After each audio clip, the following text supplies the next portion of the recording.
This Alfons? conference will now be recorded. Okay, so we start now. As I was, first, good afternoon, everybody, and thank you for your presence. First of all, Retrace is an innovative training network funded by the European Commission under the Marie Sklodowska-Curie program. Our network consists of 13 early-stage researchers and diverse European institutions, universities, businesses, and NGOs. And the focus of Retrace is to help realizing the transition towards the circular economy through academic research to build a circular and sustainable future for the European Union and for the world. So far, we had the opportunity to critically reflect on ideas as green growth or circular economy, but always from a theoretical perspective. Previous webinars with Georgios Kallis, Trevor Zink, or Mario Pansera were examples of this, but we always kept the discussion mostly theoretical. Today, we have for the first time a speaker from an NGO, Alfons, and Steffen, a scholar who is engaged with environmental activism. They will provide a new perspective how to address the environmental crisis and new reflections that are very necessary, and they have the potential to contribute to our research. And as I said today, in the webinar, we have the pleasure to count with the presence of Alfons Pérez and Steffen Boehm. Thank you very much for being with us. Alfons Pérez is the author of the book Green Deals in the Time of Pandemics. It's a book that I sent to everybody in the network by mail yesterday, so you can get it on PDF on the website of the ODG. Alfons is also, he holds the rotatory coordination of the ODG. In Catalan, it's Observatory del Deute y la Globalització, Observatory of the Debt and Globalization. It's a Catalan NGO who elaborates critical analysis of complex and structural processes to show the visible and non-visible impacts and risks of the economic and political system, producing tools that facilitate interpretation of the current context. And Steffen Boehm is my supervisor, and he is a professor in organization and sustainability at the University of Exeter Business School in Penryn, in Cornwall. And Steffen engages in research on environmental activism and on political economy and governance of organization, and focused on understanding of social struggles between businesses, government, and civil society actors who often have different interests and facing divergent materials, realities, and practices. So yeah, as I said, Alfons authored a book of Green Deal in Times of Pandemics. It's been a great reading, so thank you for that. And it contains a grounded critique to the European perspective on the green recovery and green growth. So, well, Alfons and Steffen, welcome, and thank you very much for your presence.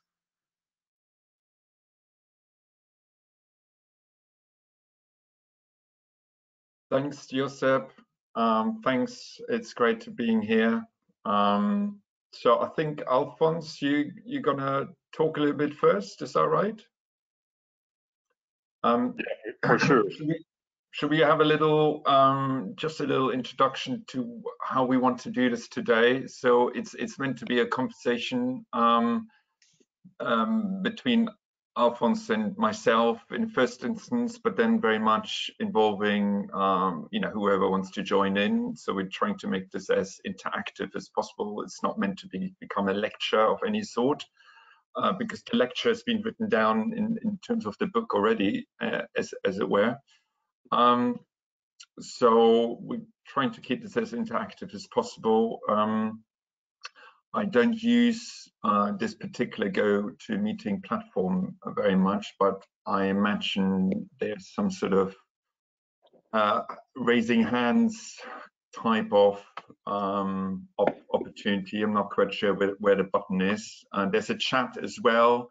So if you don't want to come in live to ask a question, you know, you can use the chat box to ask your questions. If somebody could point out where the raising hands button is.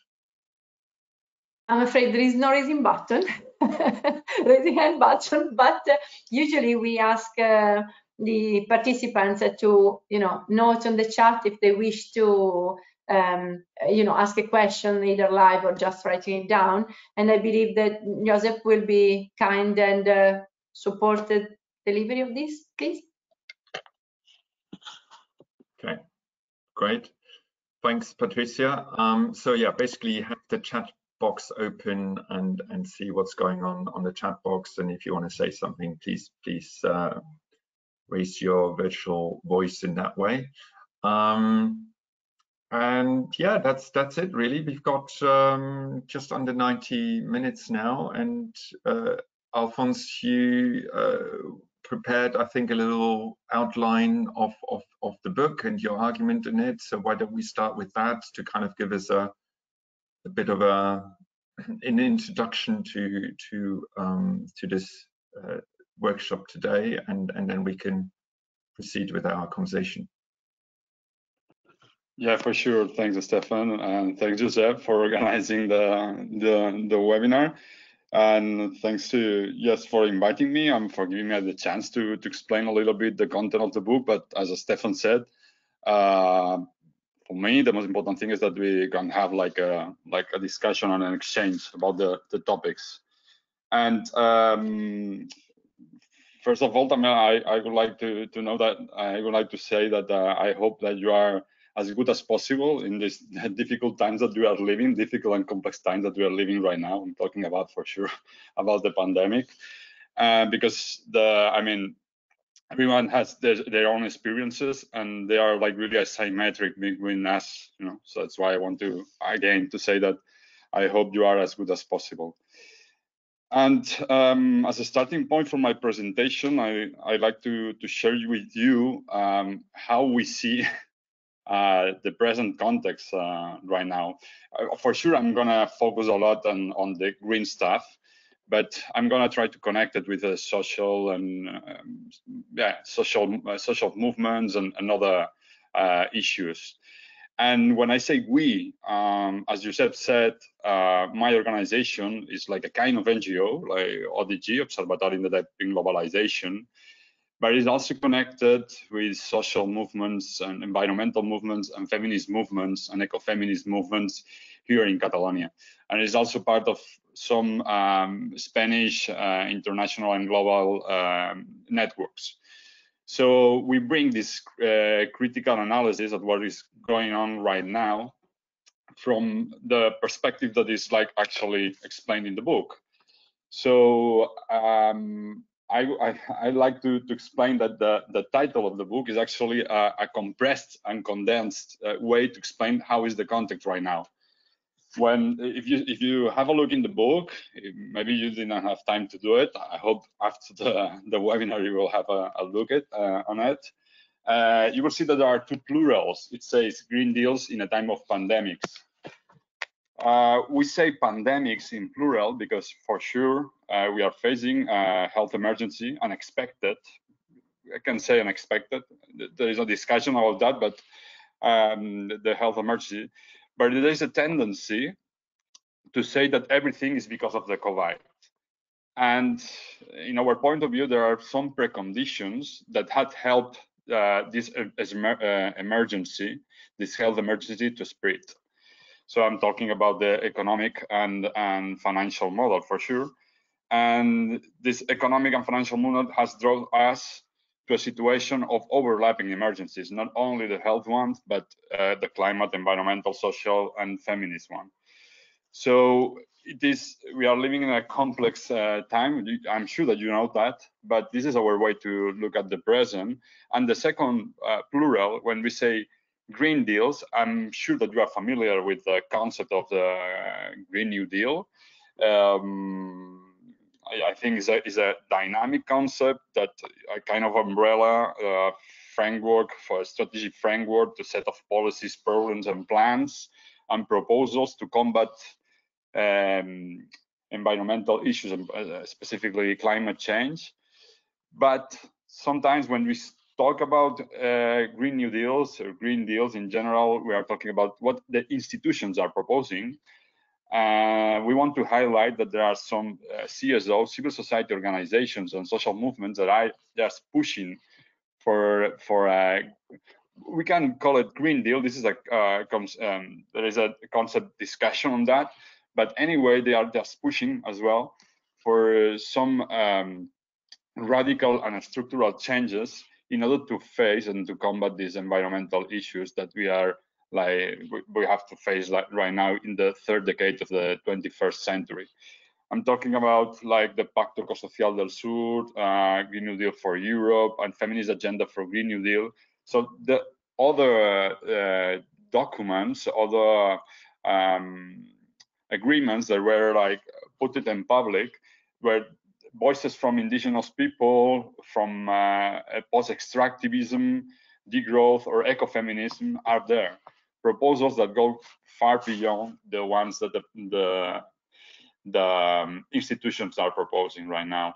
So, and for sure as well, there is a big asymmetry between what the institutions are proposing and the social movements, and in the short time that the impact that these proposals for social movements can have. But for us, it's very important to highlight and visualize that there are proposals from the ground, not only from institutions. And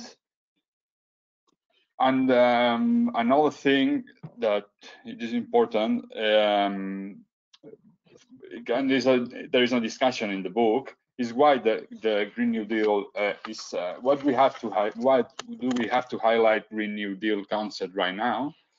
And historically, the economic recovery plans after crisis have subordinated environmental policies. But right now, this agenda, this green agenda from institutions has accelerated because of the pandemic. I mean, this is a really different from another historical periods. So the recovery right now is a green recovery, okay? So we can have like a discussion about what the green means for all of us and from some big corporations or some neoliberal institutions. But for the most important thing to highlight is that the agenda right now is like a kind of green, okay? And the Green New Deal has become like the strategy for the recovery, for the economic recovery. So, for example, the World Trade Organization, the World Bank, the IMF, the UN, and the European Commission are supporting this idea of the green recovery, but also BP, Shell, Total, Glencore, and Vale, I mean, the big extractive industries, have published neutrality plans in the time of pandemics. And you know, the 37% of the next generation EU funds are for has to be tackling like green projects. And so, I mean, there is a big signal just right now, going on right now, for investment to go for the green. So, and this has like different problems. You know, the subtitle of the book is "The Future Will Be Contested Now." This is a month ago. I had an interview with a journalist, and he said, "Okay, but the future is always contested now. You know, they're like deciding things right now that are gonna affect the future." But the volume and the amount of decisions that are taken right now are not the same as a regular period of time. So what we see is like a huge volume of investment moving to the green, and a huge amount of investment mobilized because of the COVID. And this is really important in terms of how it's gonna affect our future. And I want to say that why is that problematic? Why do we see that problematic? Because we think that institutions are really trapped in the thesis of green capitalism. If you had a chat with Giorgos Kallis, I'm sure that he can explain it better than me what the green capitalism is. But I just want to give you like a bullet points. Like, of course, we have like the economic growth always there, but technology at the center of the transformation of the economy. Big actors are always there. You know, the ones that have created the problem are not only part of the solution, but in a central role of the solution. And the market solutions, you know, market solutions. Market is always like intermediate of in between the problems and the solutions. And last thing that I want to say, just want to highlight two things more. When you put technology at the center, and it's very well explained in the book, very well, I mean, it's just explained in the book. you will see it. When you put technology at the center in a place like Europe that is has a lot of have a big dependency on energy materials, it means that the policies will have like an external dimension. So we'll need like these critical raw materials like nickel, lithium, cobalt, neodymium, dysprosium, and other rare earths. There are that has a different map than the fossil fuels. We're very familiar with the places where the fossil fuels are extracted, but we don't have this map.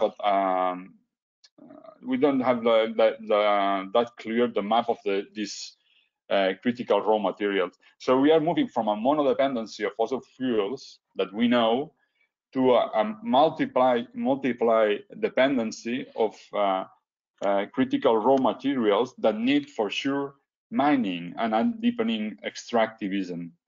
So I want to be clear with that. Energy renewables for sure have a role and a central role, but they are not the only ones in order to overcome the situation with climate change. So this new map goes to Indonesia, Philippines, Australia, Chile, Argentina, Bolivia, and especially Congo. Congo is Democratic Republic of Congo, has the 70% of the global extraction right now and the 50% of the reserves. So the region of Katanga in Congo is really a strategic region for the energy transition and for the green transition from the global north, and specifically from the European Union. So I think that we have like a kind of a triangle where the global south, there is an extraction from the global south, but then there is the refining and manufacturing in China, and then the consumerism in Europe. So this triangle is also connected through this global supply chains, but and global architecture that is facilitating that. I'm talking about free trade agreements and the relations between debtors and creditors. So yeah, what I want to say. Okay, and last but not least, and in talking about focusing a bit on economy and finance, the green is seen as an opportunity right now. So we have like a growing bubbles. We're facing that in Catalonia now. Now we have like a lot of proposals for wind farms that are conflicting with the people that's living in the territories and with this food sovereignty as well. So we see like this growing bubbles, for example, with hydrogen, with energy renewables, because market is organizing that. Just the public sphere is just only putting the initial conditions for the market to organize the transition and the transformation of the economy. So big companies are like really moving to the green really fast. For them, it's a way to capture public money. It's a way to fundraise. But they are not really changing their behavior and their structures. So if we really want to democratize the economic recovery, and we want to democratize this transition, we need a different actors, not these big companies. So I'm going to leave it like, but maybe just one thing. So, for example, when we are talking about the Next Generation EU and these European funds, I think that we have to be critical with them, because they are not like reflecting the lessons that we learned from the pandemic. So we need to sit and talk a little bit, and for a while, we faced this pandemic that it was really shocking for our lives, for our daily basis, and it was telling us that we went too fast, too far, and too deep. So maybe we have to stop a little bit and to reflect what are the lessons. And for me and the groups where I work, for me, the reproductive economy and the care economy has been really has a central role in order to take care of our lives. Why this next generation EU and these financial flows don't go to reinforce health and I don't know, education and things like that, and they are only tackling industrial economy, you know. And yeah, I'm gonna leave it like that because I think that I was dropping so many topics, so I'm gonna leave it here, Stefan. And yeah, and then because I can talk about the strategies that we are trying to do, like social movements, but I think it could be part of the discussion if you'd agree with that. Okay, great. Thanks, Alfons. That's a really good introduction to the book. I've got the book in front of me, and the first thing I saw and I appreciated very much that this is an open access book that you can download for free from your website. I don't know much about the observatory, but you said, you know, it's a you know, it's not just an academic think tank, but you're very much engaged in the struggles, engaged in social movements and communities, and very much outward looking, which I think is great and very much needed. Sitting at the border between practice and academia I think is a very fruitful one, and I hope many people will read this book, and making it freely available to download is certainly enabling lots of people to have access to it. So that's great, and well done on doing that. And you know, you're able to bring out very topical books in very little time. You know, getting a normal book published, you know, with a large corporate or academic university press takes, you know, at least 1 year, often 2 or 3 years. So getting something published that actually has the pandemic in the title suggests that, you know, this is very much current thinking. So that's also very much appreciated.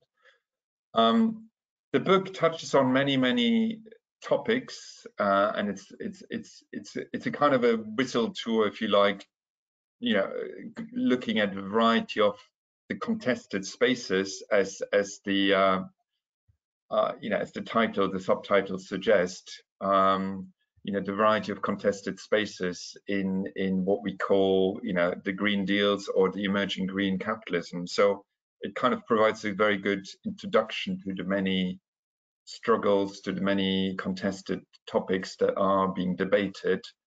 Obviously, there's a lot of underlying research, a lot of deep dives that are required to really go into much more depth into these individual topics. But I don't think the ambition of the book was to provide the last academic word on any of these topics, more like, as you said yourself, Alfons, to start a conversation. So in the name of that conversation, I'd like to start by talking about something that is dear to my heart, is to talk about the material underpinnings of our brave new green future, which I think you discuss very eloquently and you know, introduce some of the topics that are not often in everybody's vocabulary when we talk about you know, Green Deal, you know, the Green New Deal, the, you know, and green capitalism and our brave new renewable energy future. So I've done a bit of research on this myself. I've researched together with you know, with a researcher from China itself, rare earth extraction, and China has kind of monopolized for a long time that particular rare earth extraction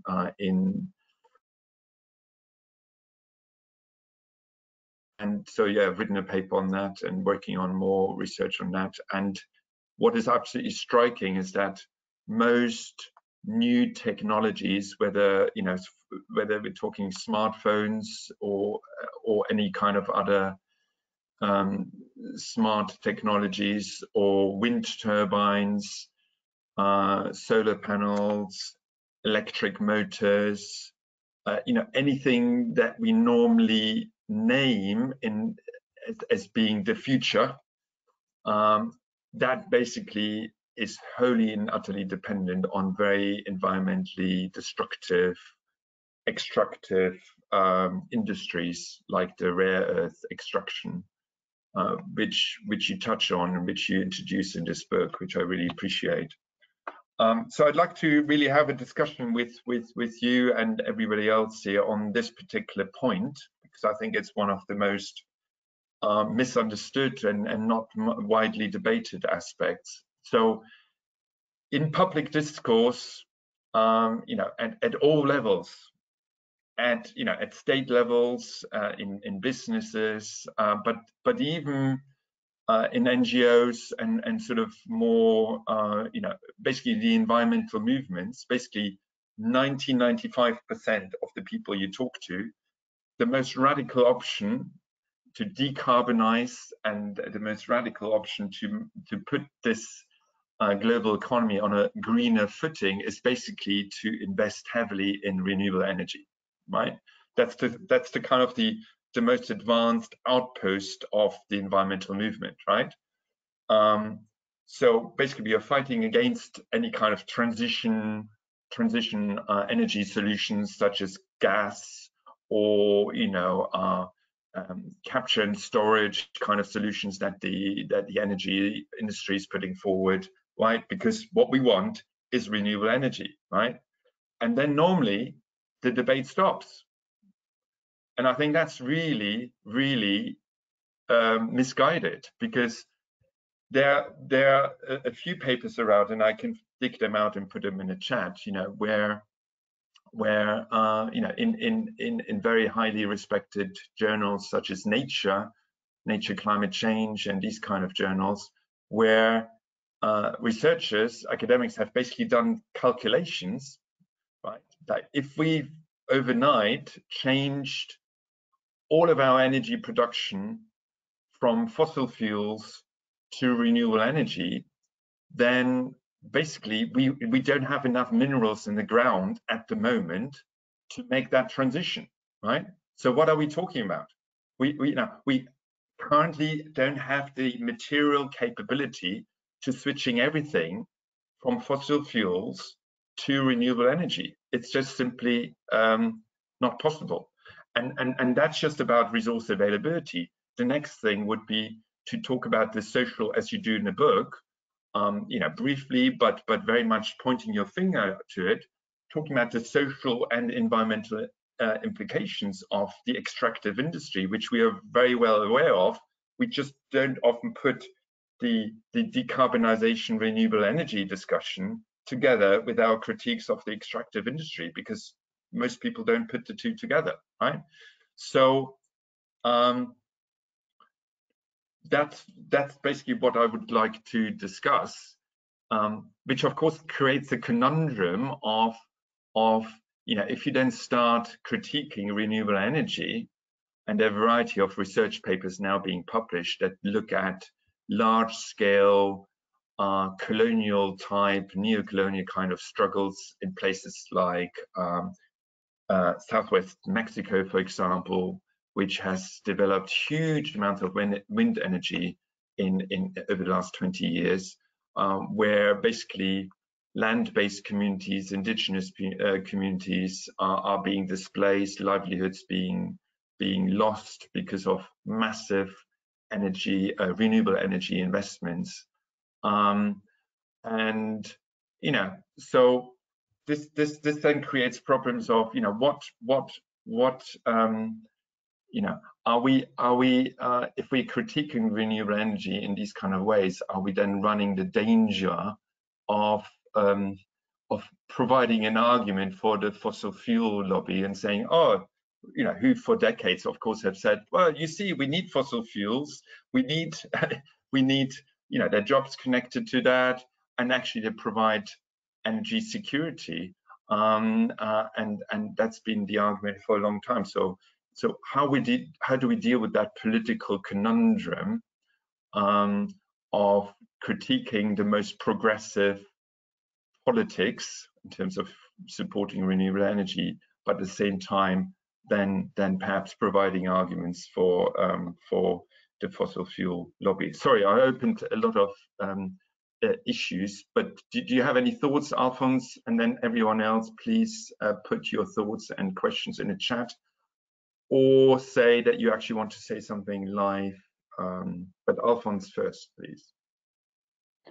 Yeah, for sure, because Steffen, you highlight one of the, I mean, the issues that we have right now, that as when I said we're living a complex times, is because of sometimes the answers that we had like 15 years ago are not the same answers that we can have just right now.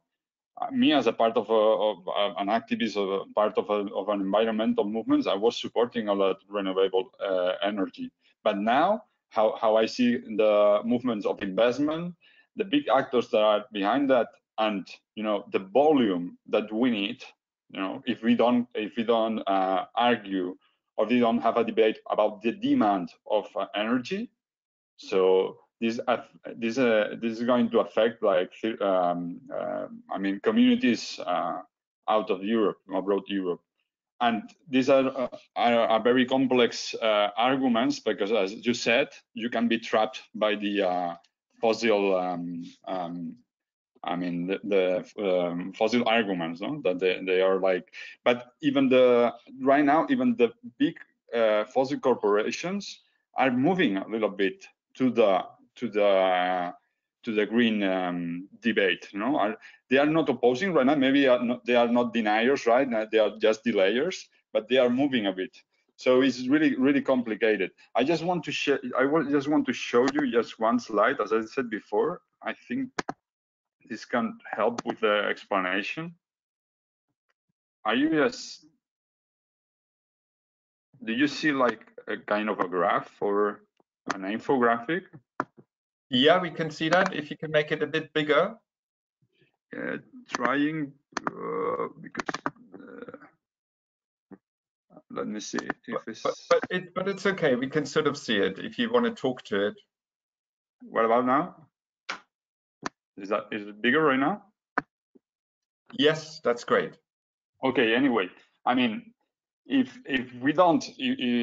we keep on with the same demand, this is like is a work that one university of Sydney did about the forecasting the Paris Agreement. So if we don't want to like go over the 1.5 degrees, we need, like, for sure, a decarbonization of the energy system. So they were like forecasting the future demand of like 12 critical raw materials.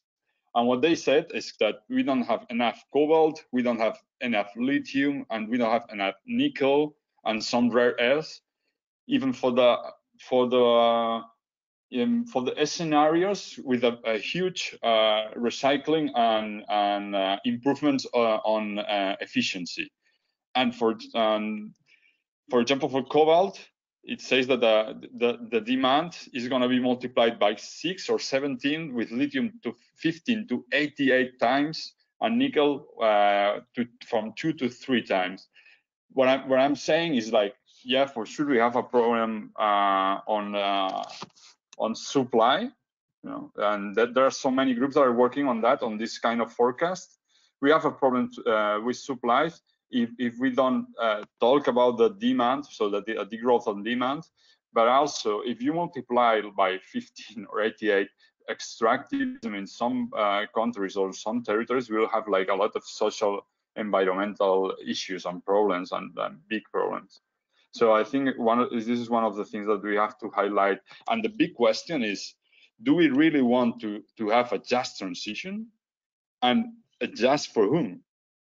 Because if you look at global justice, we have to face this kind of things. I know that they are really complicated to sort out. For sure, they are complicated to sort out because it's questioning our way of living, you know? How we consume, how we work, what we do produce. But if we really want to have a just transition, we have to face this kind of debates. That's it. Sorry, I'm thinking I can stop. Okay, thanks, Alfons. Yeah, Mario, do you want to give us a bit of detail on what's going on in Galicia?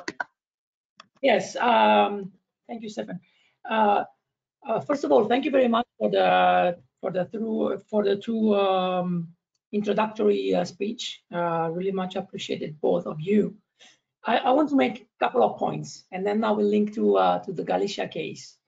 The first point is that we should be very careful to frame this problem, this urgency, you know, of changing the model in terms of scarcity, because otherwise the risk is to fall back to the, you know, the old neoclassic school of scarcity, and we really know that we know that scarcity can be also socially constructed, and I think this is the case now. So I think that we definitely don't have enough if you want to keep the model as it is. So we don't have enough material, we don't have enough energy, we don't have enough you know, human capital. Even though I hate this expression of capital, attaching capital to everything. But I think we could have enough if we change the model, and that's why we invited people like Georgios Kallis and like you in the network, right? The second point that I think is linked to this of how we frame scarcity and how we frame what is enough, no, is linked to the idea of science and technology, no. And I think it's also linked to the idea that this last point that Alfons made about the just transition. No, I think that there is a debate in terms of the dimension of the activism now. So we have the conventional activism that we see now in the political sphere, but I think that we do also need activism in scientific community. And Steffen, for example, or me, and many people in the network are a good example of this kind of activism.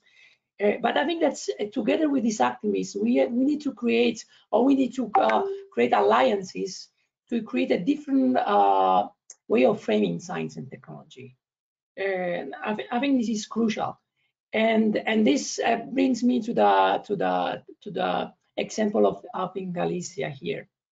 In Galicia, we have probably one of the biggest amount of land occupied by wind factories and farms.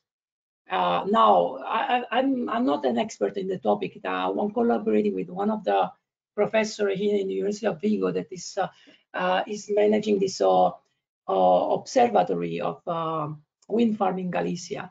And basically, what they discover is that the business is a monopoly of a couple of companies here in Spain, and the model is very a kind of extractive model, like pretty much similar to the kind of oil extraction companies in Ecuador or in Nigeria or in this kind of country. So basically, they convince the local government that renewable energy is okay, and they appropriate the land.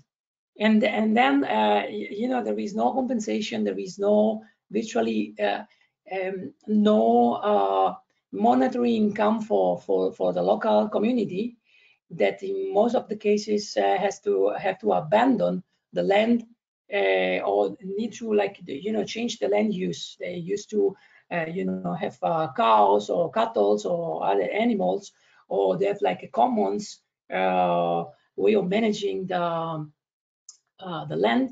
So this is completely displaced. So what the observatory is doing here is a sort of like this kind of scientific activism that I was trying to conceptualize. The idea is to go there and talk to the community and talk to the regional government to explore different way of managing these wind farms that can be like self-management cooperatives, or kind of community ownership models and stuff like that.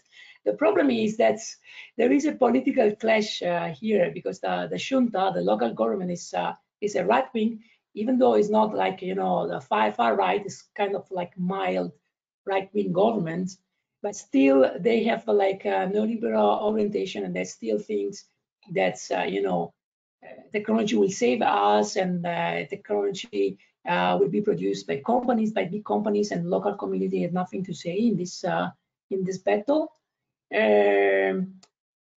So concluding, I don't have like a clear vision for the future, but I think that we as scientists and academics need to create new forms of struggle, because I think that our objective is not just to create new knowledge, but also to reframe science technology that is, for me, is very much aligned to this idea of infinite growth, that is connected to extractivism and capitalism. So I think this is crucial. Sorry for the messy intervention; it was completely not prepared, but I hope that I made a couple of points clear for the rest of the discussion. Okay, great. I will link. Mario. I will link the website of the Observatorio. It's only in Spanish and in Galician, I'm afraid. Okay, great. Yeah.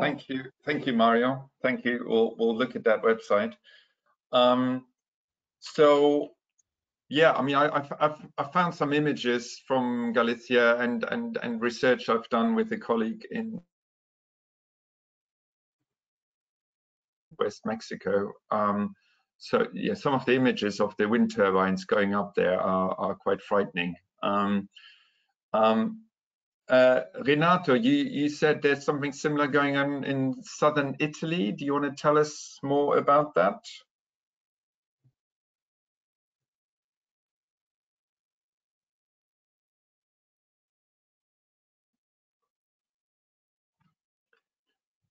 Maybe he can't hear us or can't speak. Anyway, I was Renato, are you there? Anyway, he might have gone. Anyway, so I think there's emerging, and I've got a PhD student currently doing similar research in India. So there's definitely lots of emerging evidence of there being a kind of a gold rush to basically cash in on large-scale wind developments, and it's often about scale. It's often about scale. If you do this at scale and you do it, in fairly small areas of land, and what I think people often don't appreciate is that a wind turbine is not just a wind turbine. A wind turbine is always kind of connected via roads and very through transformation kind of power stations, and so there's a lot of infrastructure going in that is served. So there's definitely a land based involvement. So I think maybe that's something to maybe connect this to. That basically green capitalism, the way it is being developed as we speak, and the way it's emerging, a lot of kind of environmental based solutions that are how they're sometimes called these days. Basically, any of these kind of green solutions that are being developed as we speak often have a land involvement, which is kind of really a sort of a new phase of economic development, because for many years, land issues kind of were pushed to the side, whereas I think the land, I mean, it's never really been at the periphery. It's just been sort of out of sight because of urbanization, because of the emergence of the service economy, etc. People becoming more and more alienated from the land. But with these green solutions emerging, the land is being put right in the center of economic and social development again, which is interesting. Do you see these things developing, Alfons, in Catalonia, in wider the Iberian Peninsula? You talked a little bit about land-based struggles, of course, but it strikes me that it's worth putting the land more at the center of critical and academic attention and the struggles going on, because basically all renewable energy has a land footprint. Most decarbonization strategies, for example, afforestation, large-scale afforestation, of course, has land-based issues. There is, there's so many multiple demands being put on the land that sometimes kind of, I feel quite frightened in terms of the future struggles. So basically the people who want to plant forest will want land, right? The people who want to grow more food want land. The people who want to rewild and have space for biodiversity and regrow nature want more land. So the land-based struggles for me will be the struggles of the 21st century, really, which I don't think is very much what's been happening in the 20th century. I don't know. Do you have any reflections on that, Alfons? Yeah, I was writing a lot, and all the interesting comments that you did. For sure. I mean, land is one of the big issues, and cheap land is one of the big issues for investment. That's why sometimes, you have like more. Of course, you need wind to build wind lands, but you need like cheap land in order to build big projects. And I mean, as Mario said, these renewable projects, most of them looks like the ones that we've seen sometimes in the global south.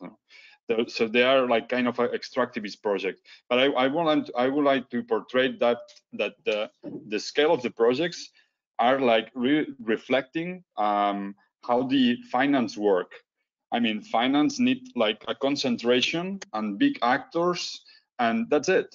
So if we, for example, have a community and we want to build like a small renewable project, we will have to struggle a lot in order to find investment for this project. But if you have like a half gigawatt of a wind farm project, it will be easy to find this project. And this is because how the finance is structured, and the EU is like a specialist of that. When the first how was it? The Juncker plan was built like that. The Next Generation EU is built like that, just for big projects that have big actors behind and big investments. So we have a problem on that. So we have to tackle for the environmental transition, for the green transition, we have to tackle finance as well. So, and finance for sure is actually benefiting from, as I said, from this cheap land. And as you said, Stefan, for me, the way to fight against this, abstract sphere of finance, and financing and financialization, is to territorializing the struggles. So, for example, when we have like this, the climate struggle sometimes is like looking a lot on the global scale. And we need to do that, and we need to have some numbers, but we don't have to lose ourselves counting molecules of CO2. We have to territorialize struggles, and that means, building community relations and building projects between the public and the community. And there's some experiences in Catalonia that are like going for sure slowly, because they take time for do that.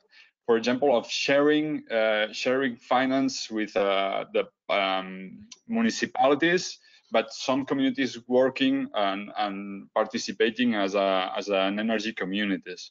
There are some experiences in Catalonia that for sure they have to scale up, but I mean, and they have to be replicated. But again, if the public is just focusing on how to dynamize the economy with big actors, they don't look at the small actors and what they can do with the communities. So, and last but not least, for sure, if when you said Mario, about the academy, yeah, academics, at least I think we have to be very better connected, because sometimes for me, I'm a professor as well in the university, but when I did the book, and when I write things, I have this access to this knowledge, but sometimes many people don't have this access to this knowledge, and we need to have like spaces of discussion if we want to build like advocacy tools, like if we want to politically influence the institutions and the big actors or whatever, in order to change the things that we are analyzing or investigating. Otherwise, I mean, it does not make any sense in terms of social transformation. It can make any sense in other ways. But I really think we need to build these alliances and to strengthen these alliances, specifically in this moment of the economy, of the recovery, economic recovery. Sorry.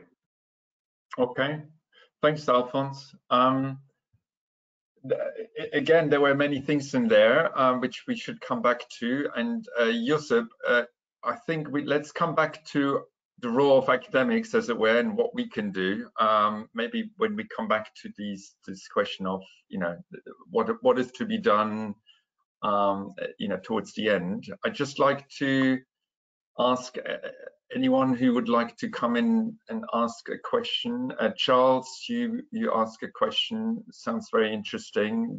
Are you happy to elaborate on that question in person, so to say? Yes. Can you hear me? Yeah. Okay, great. I'm Charles Bartel. I work at the Open University. So, you know, I had so thank you so much for organizing this. I had a naive question, which is based on my own research, or some research I'm trying to do now in terms of green transition and sustainability discourse. And you see different stuff, really. You know, some corporations and some big actors really have this green transition discourse, and potentially you might think some of them are sincere about it. But what you see also is a lot of so not anymore denialism, even though it still exists, but a lot of people who would say, so for instance, you know, people who would be involved with coal or nuclear energy, they would say, okay, we have a big problem, but we're not going to sort it out through degrowth and sustainability measures or anything like that. So let's go for adaptation. And by adaptation, they mean different things, and I'm not really sure what they really mean. But in some cases, what they mean would be something like, let's make more robust infrastructures, or let's invest perhaps in they don't say that, but I think they really think about it. Perhaps they think, okay, let's make financial instruments that would allow to have better insurance for environmental disasters. So my point is that with this adaptation discourse, you can keep the fossil, you know, economy. So I don't know really. What do you guys think? Do you think we now have more actors going in the direction of green transition, or do you think you have more of the adaptation people, or perhaps you just think the way I framed the field is just not how it looks like? Thank you. Alfons, do you have a view? Otherwise, I can also answer. Do you want to go first? No?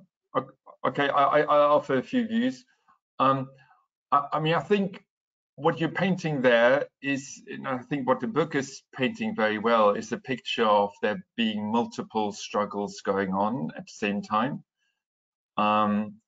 so, you know, so I mean, I think that's the kind of links to what Josip is asking. You know, what's the role of academics? You know, I think the first role of academics is to kind of map what's going on and to continuously update that mapping.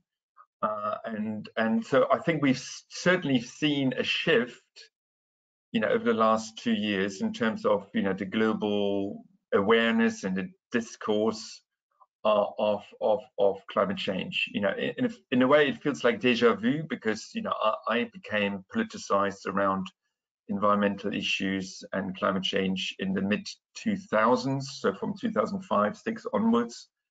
And then the whole thing culminated in the Copenhagen Climate Change COP conference in 2009, which was a huge failure, but, you know, a lot of things were leading up to that. And then, of course, the financial crisis hit in 2008. And then basically for almost 10 years, we didn't hear much about climate change, you know, in mainstream political discourse. And then suddenly, 2018-19, it re-emerged. Largely because I think through, you know, bottom-up pressure of various social movements putting it back on the agenda, but also, you know, other actors, including state organizations, councils, local governments, etc., shouting more about it, and influential media programs also made a difference. So. So a shift has taken place, but basically a lot of discourses are being developed, which are basically representing various what can be called discursive coalitions and networks, you know, between quite regressive, backward-looking actors, but also more progressive actors. And basically the terms that are using are sometimes very confusing. They're very overlapping. As you rightly say, adaptation can be seen as a radical discourse of, you know, we need to get to grips with climate change and basically save our communities and be having an inclusive approach. But it can also be used in a complete opposite, very regressive, elite kind of way, basically again, you know, arguing against mitigation and say, okay, we are fucked anyway, excuse my French, and hence we need to adapt as soon as possible. And fossil fuel, of course, needs to make a difference, or, you know, can contribute to that. So what you know, I'm not providing an answer. What I'm saying is we need to really study very, very carefully as researchers, as academics, as experts in this area, what these different discursive coalitions are saying, what interests they're representing, and doing historical research here as well, because many of these discourses and these struggles are sometimes going back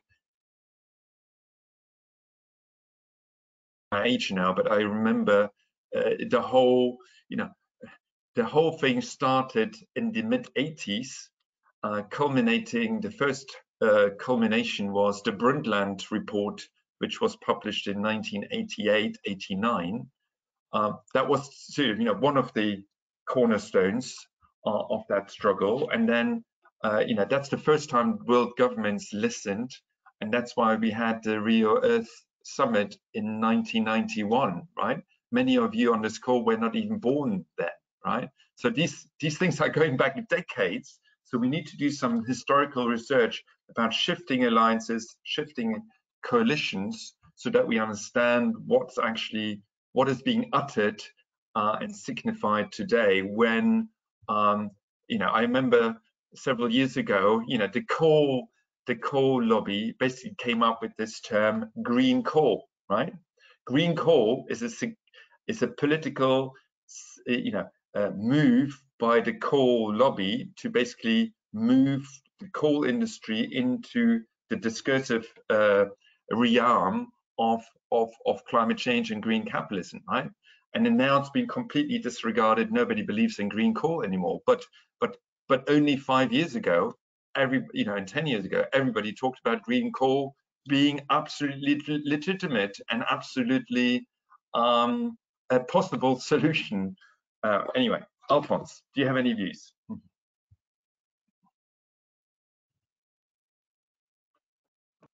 Now, maybe just what Charles said about this adaptation. I don't have like a specific knowledge on that, but I think that the adaptation has to go for the ones that will be firstly affected by the climate change, and for sure they are not in the global south, global north. Sorry. So adaptation, it depends on the technologies, but sometimes it's really expensive. So it's one of the transfers that we need to do from the enriched countries for our historical responsibilities to the global south countries. So if the coal industry and the nuclear industry say that we need to do this adaptation, what I would answer is yes, put the money on the table and we'll give it to the people that really need it. But then for sure we'll ask for a shift in their production, for sure. It's just a joke, but maybe in order to understand that's the position. Okay, thanks. Anybody else who wants to come in? Well, I have a couple of comments to Charles and in general to the conversation. So to the question of why people are talking about adaptation, or why people are proposing measure and solution that basically didn't or are irrelevant from a scientific perspective, or are not going to change the problem, or not going to address the problem. My simple answer is that I think that most of people don't know what to do. As simple as that. I'm teaching Executive MBA in Cape Town. I have some contact with people in companies, and basically 90% of people that I engage with, they are well-intentioned people that want to make difference in the field of sustainability and in the field of social equality, etc. But most of them simply don't have, it seems to be, they don't have the intellectual instrument to think about alternative models, right? This can be like a shocking, and for me it was shocking, but I think this is quite reasonable. People are being exposed for generation to one single model, right? And they don't see anything else, no? And in order to explain this and what is the importance for us as a scientist, oh, sorry, my kids are screaming. That's the dark side of remote working. I want to tell you an anecdote. I'm an engineer, no? So I study electronics and telecommunication engineering. And one of my idols when I was a kid and when I was studying in university was the Nobel laureate Carlo Rubbia. No, he's one of the best Italian physicists. And years later, when I was in Madrid working in the Polytechnic University of Madrid, I finally attended one of his conferences, and I was shocked because one of his solutions for climate change was to create a gigantic solar panel field in the Sahara desert. And he was framing the desert as an empty space. That's why there is a connection with the battle over land. He was framing the desert as an empty space. Neglecting all the traditional community living there, nomads living there, oasis ecosystem and stuff like that. So he was presenting a technocratic and very simple solution that was, okay, we install solar panels there and then we control it from Europe. So we create like a huge cable through Morocco connecting to Spain, and then we distribute all the energy to the European Union. And this will be fine. No political friction, no political crisis. And then, I was shocked because no one in the room was asking about, see, we have a huge immigration problems between North Africa and Europe. What's going to happen? So we are producing energy there, but we are preventing people from Libya and Morocco to migrate to Europe. So there is an incoherencies there, right? So my point is that people don't see alternative solution, and we as a scientist, we have the, I think we have the duty to create alternative narratives and present this narrative, or to co-create alternative narrative with social activists, environmental activists, and civil society. So in order to answer a little bit in more details, Joseph's question about what is the role of scientists, because people like Carlo Rubbia is the classical kind of very brilliant guy that was raised in an academic environment where no question about the politics of technology, politics of knowledge, and the power that is related to the creation of scientific knowledge being discussed. So he was completely, he was raised in a sort of like completely apolitic science. That I know that we know that science, technology, and society scholar have proved that this is not the case. No, the science is, and science technology is inherently political.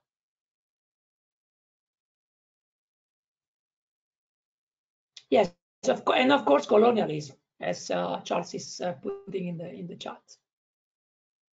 Josep, did you want to come in? Oh, yes, thank you. So actually, I see your point, Mario, that there's a danger for even the alternative discourses that are trying to contest these injustices. They just reproduce capitalism in a different way.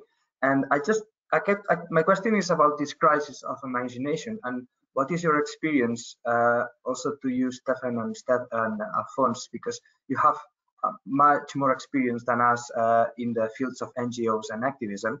I was reading this book. There is a sentence from Slavoj Žižek: "It is easier to imagine the end of the world than to imagine the end of capitalism."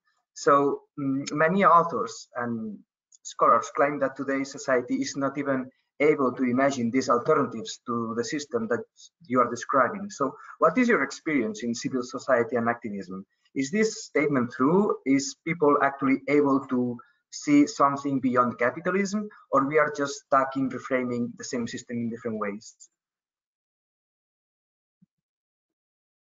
Alfons? Yeah, it's not an easy question, but it's a good question in terms of trying to. What I see in the grassroots movements is we have like a lot, at least in Catalonia and Spain and in the Southern European countries, the places that I know, we have a lot of creativity. So we can like we have demands and proposals really going. I would say like I can put it like post-capitalism proposals, but then you have to interact with that, because we are like a small community, you know, environmentalists or activists, and then when you have to interact with your brothers and sisters, with your neighbors, and then with the institutions sometimes and other actors. We have like a kind of a big décalage, you know, a big gap between what we are proposing and what we are willing, and what we are reading from the context, and we really need, we really think that we need to push for, and where the people are right now. And sometimes I think this is an autocritic that we do. Sometimes we are a bit disconnected with what the daily basis, with the people, normal people. I consider myself normal people, but anyway, that like the people that is living I mean, for example, the working class or things like that, because I'm a medium class man, white, and I have I mean, I have like all my basic needs covered, you know? But sometimes when I do proposals, creative proposals and post-capitalist proposals, for example, talking about the community, how to engage, how to open the decision making in energy issues, you know, to the community, then there is no community, you know.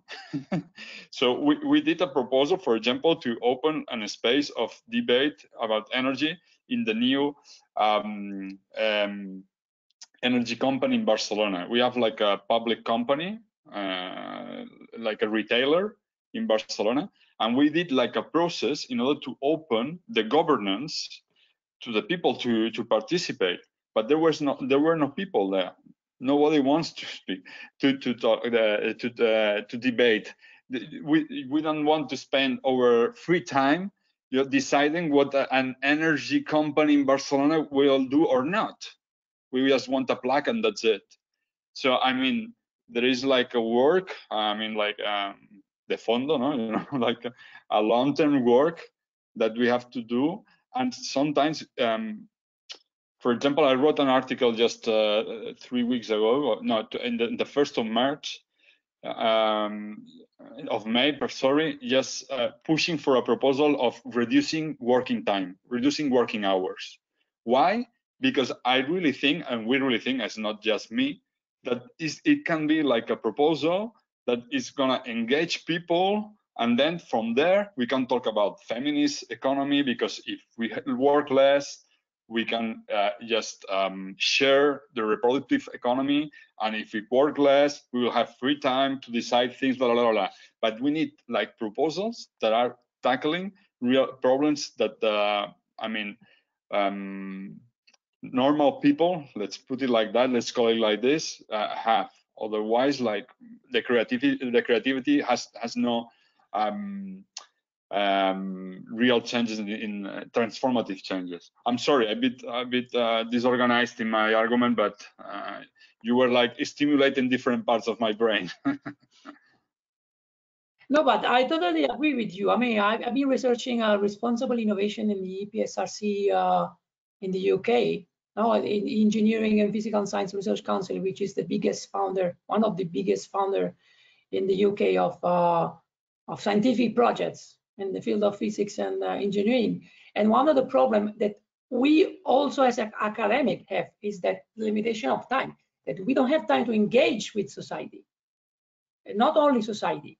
And then this is like in all the arguments from the 70s that without time we cannot make a revolution, no, because remember of the idea of capitalism is to put people busy, to keep people busy, no? And this, I think, this is an important point. This is a crucial point, Alfons.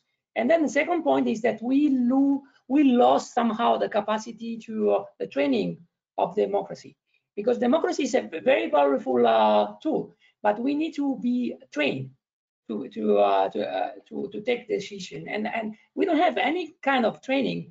I'm studying now. I mean, I've been studying the Lucas Plan case in the UK that was an attempt to occupy factories in the UK at the end of the 70s. And if you look at, there is a wonderful documentary, short documentary of 20 minutes, in which people interview the workers that try to propose a different plan to the board of the company. And it's incredible the way of political commitments and the preparation that these people, that simple worker, had in the 70s, because they were politicized, they were very active in unions. So there was this discussion in terms of how do we manage ourselves as workers. No? Now, after 30 years of neoliberalism, we don't have this capacity. I'm living in a very remote village. It's a small community in which, you know, we try to fight against this wave of privatization, and so here there is a community. But if you go in the bigger city in Spain, people are not mobilized. People don't know how to engage with others in discussion to decide about something. No, and this is something that is missing. And this is a crucial point. Democracy is useless if we don't have the capacity to manage democracy. So, and also the training to make decisions collectively. And again, because I'm very much interested into the role of scientists and engineering in this, you know, managing science technology, I think that we need to invest a lot of time in training younger generation, PhD students, but also undergrads, in you know, giving them tools for reflecting about the role of science technology in society. I think this is crucial from the very, you know, for the first years. I dream with you know, an undergrad module common to all the scientific and technical discipline, in which we talk about ethics of technology, we talk about politics of technology, we talk about, you know, decision making in the technological process, something that is basically is non-existent. We have something in with the EPSRC and the Center for Doctoral Training in Bristol University, but I'm not aware of, you know, a bigger problem to address this this issue in any university in Europe. Okay, well, let's talk a little bit more about that, because it connects to Josep's earlier question of sort of, you know, what is to be done as a PhD student, as an academic. I'm intrigued by the term observatorio. So this book is coming out of an observatorio. So maybe, Alfons, you can tell us a little bit more about that observatorio, how it is funded, who's behind it, and what is the connection between science, politics, and you know, the wider engagement between academia and knowledge production on the one hand, and social movements and engagement, etc. So, and maybe Mario, you tell us a little bit more about the observatorio you mentioned up in Galicia as well. But first, Alfons, maybe. Yeah, for sure, because the Observatory del Deute was part of the Catalan Polytechnical University. So we are now 21 years old. So we were created in the year 2000 after how was called the consultations, the social consultations on the abolition of external debt.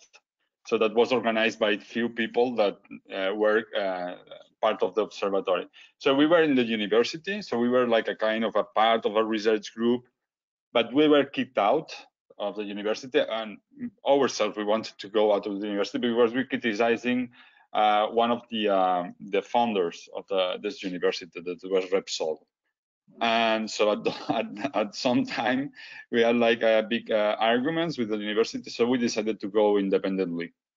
So now finance is I mean, we have like some how can I say, socios, how is it in English, partners, yeah. So we have some partners, but then there are some the funding, it comes from the public, you know, some like the calls for international cooperation, because we do a lot of work with these international networks, and sometimes we are like a kind of a precarious group in terms of economics, but we do what we like in terms of policy on politics, you know. So we feel ourselves like doing I don't know if it is a good job, but yeah. So at the beginning, we were really we had a line in order we wanted to influence inside the university. So we were like doing a lot of workshops with professors and students. We were organizing a lot of discussions in terms of the responsible of technologies and the impacts of global south, and for sure the external debt.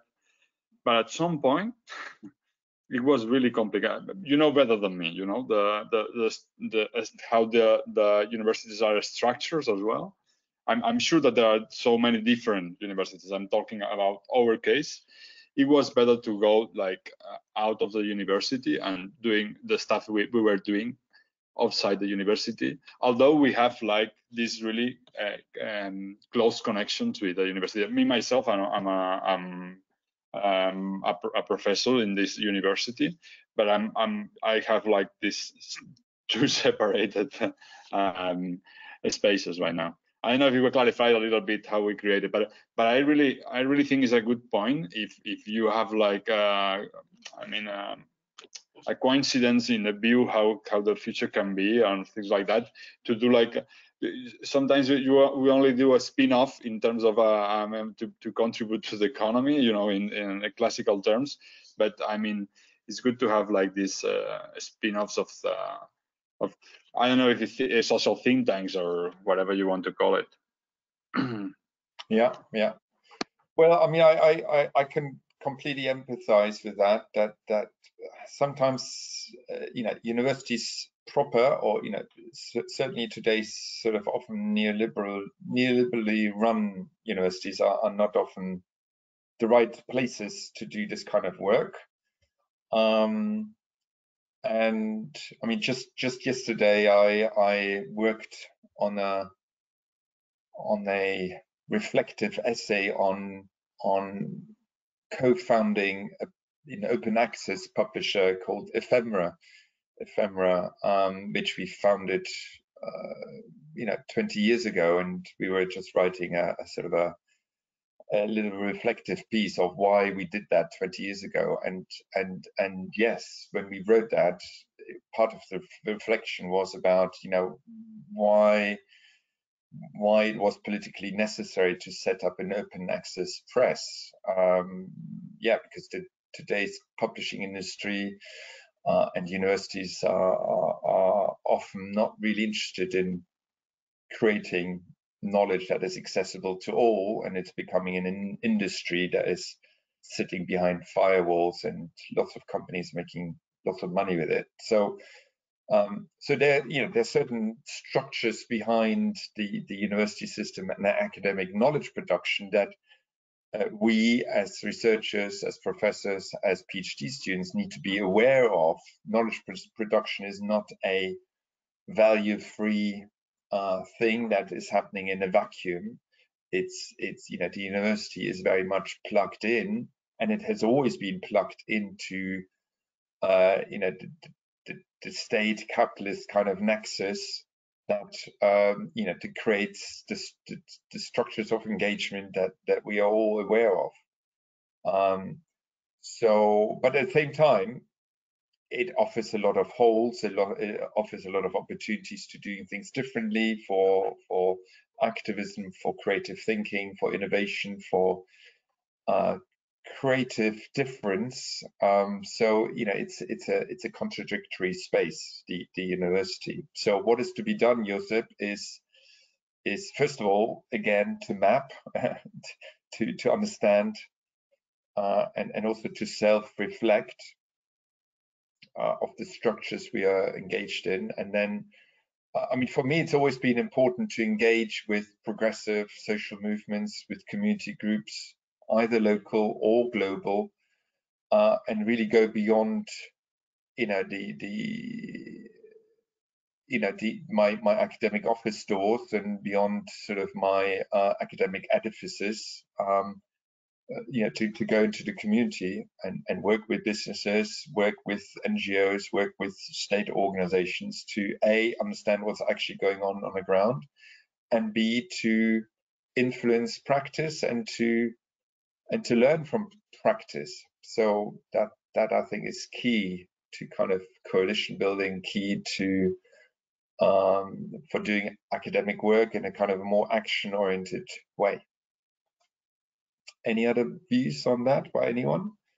Can we hear from some PhD students who haven't talked yet? Quite a few people haven't said anything yet. Dimitris has posted something. Would you like to talk to that? Hey, yeah. I'm not going to turn my camera on, if that's okay, because I'm having some issues with internet, but yeah. That's okay, don't worry. Yeah, thanks for this discussion. It's very interesting, and I quite like the dynamic too. I was thinking in Mario's last intervention, when he talked about having a sort of course that is common to all disciplines, where ethics of technology and all these things are discussed. To what extent is that effective, basically, in your experience, I guess? And I'm thinking this because I feel like there's a deeper embedded culture in the disciplines, or a bias for looking for a certain kind of solutions rather than other kinds. So it's not always, we're all trying to solve the same problem often, but we try to look for these solutions, and it's not always the question whether one solution is better or not, but whether it's my solution in some sense. And also how that links to, because we're talking about students and they choose what to study, and often that links to their self-image, how they see themselves, and how that is more or less coherent with the culture that a given discipline has. So it's almost like I don't know, to what extent is it effective, and to what extent does it conflict, or is it hindered by these sort of deeper cultural and self-image things that are going on also?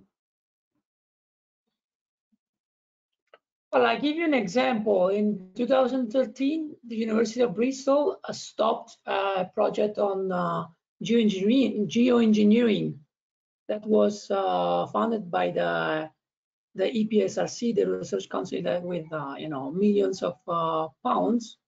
And this is because people like my colleagues set up a group composed by activists, NGO, and other scientists, social scientists, to discuss about the risks and uncertainty around, having our climate managed by physicists and engineers. So I think that's this kind of exercise can be really transformative. The problem is that we need to combine these efforts with policy making. So we need to and with changes in companies, or changing in the landscape of the possibility that people are that are engaging with the university will have after their graduation, right? So, but I think it can be very useful. I mean, it's all this idea of responsible governance of technology and science has been proved to be very effective when there is a real participation. Real participation means that we create spaces of debates in which different people coming from different background can have the same power to say something about a certain topic, right? So this is the first challenge. The second challenge is then to convince or to create mechanisms in which the people who are in charge of making decisions, that are usually politicians supported by scientists, can change their vision and can change their action on the basis of this interaction with society. And this is probably the most difficult things of responsible governance of science and technology, right? Because we don't have the tools. We don't have the practical mechanism to make this engagement working, right? But I think it can be effective, at least in my experience. Of course, they are limited, but that's this is just the beginning. Yeah. Well, yeah. Look, everyone, we've run out of time, I'm afraid. I've just realized our 90 minutes are up, and in our highly productive online working lives, I'm sure many of you have to go straight to the next meeting, like myself, which is not always advisable. But look, that's been really fantastic. Thank you ever so much, Alfons, for engaging in this conversation. Well done on this book and your work in the observatory and everything you do there. Thanks everyone for your contributions. Thanks for organizing and having the idea in the first place, Giuseppe. That was great. And thanks for hosting us, Patricia and Retrace. And any other things to say, Mario, Josep? I want to thank you in the name of the network. Thank you, Alfons and Steffen, and Josep for organizing. And last comment, Josep said that this was the first time that we invited the people from NGO and activists, but this is not totally true. So I want to reassure everybody in the network that we also had seminars in which like a practical application of the notion of circular economy is being shown. So we don't talk only of theoretical things and academic stuff in the network. That's good. That's good. Okay. Great. So okay. thank you everybody, and see you to the next seminar. Thanks everyone. Thanks for having us. Thank you. Stay safe. Bye bye.